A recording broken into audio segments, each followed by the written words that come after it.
আইএসএফের মিটিংয়ে শওকত মোল্লা এবং আরাবুলের বিরুদ্ধে বিরূপ মন্তব্য নওশাদ সিদ্দিকীর। রাজনীতিতে তোলপাড়। সোনপুর বাজার থেকে বিধায়কের উদ্যোগে রক্তদান শিবির থেকে হুঙ্কার দিলেন ভাঙড়ের আইএসএফ বিধায়ক নওশাদ সিদ্দিকী। প্রসঙ্গত, কিছুদিন আগেই ভাঙড় থেকে নওশাদ সিদ্দিকীকে জঙ্গি বলে আখ্যা করেন ক্যানিং পূর্বের বিধায়ক তথা ভাঙড়ের অবজারভার শওকত মোল্লা। সেই প্রেক্ষিতেই এদিন এই কথা জানান তিনি। দেখুন, আমার নামে অনৈতিক অবান্তর মন্তব্য করবে, আমি তো চুপ করে বসে থাকতে পারবো না। মন্তব্যের জবাব অবান্তর মন্তব্য দিয়ে আমি করি না। আমি পেনের খোঁচা দেবো, আইনি লড়াই করব। যে আমার নামে অবান্তর মন্তব্য করেছে, দেখবেন 8 তারিখে তার বিরুদ্ধে মামলা হচ্ছে, তাকে কোর্টে টেনে নিয়ে যাবো। কোর্টের কাছ থেকে জিজ্ঞাসা করব আমার সম্পর্কে যেটা বলেছে সেটা তাকে প্রমাণ করাতে হবে। আরো একটা বিষয় যেটা বললেন যে ভাঙড়ের পরিচয় কেউ জগ করে কাউকে মারছে সেটা নয়,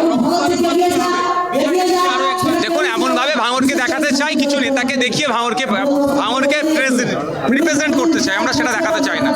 আমরা ভাঙড়ের শ্রমজীবী মানুষ, কৃষক মানুষ, রক্তদাতা, ভাঙড়ের ছাত্র যুব, ভাঙড়ের সাংস্কৃতিক মনস্ক মানুষ, ভাঙড়ের সাংবাদিক যারা আছে, ভাঙড়ের হেভি অংশে সাংবাদিক আছে, প্রচুর সাংবাদিক আছে, এদের মাধ্যমে ভাঙড়কে চিনুক বিশ্বের দরবারে।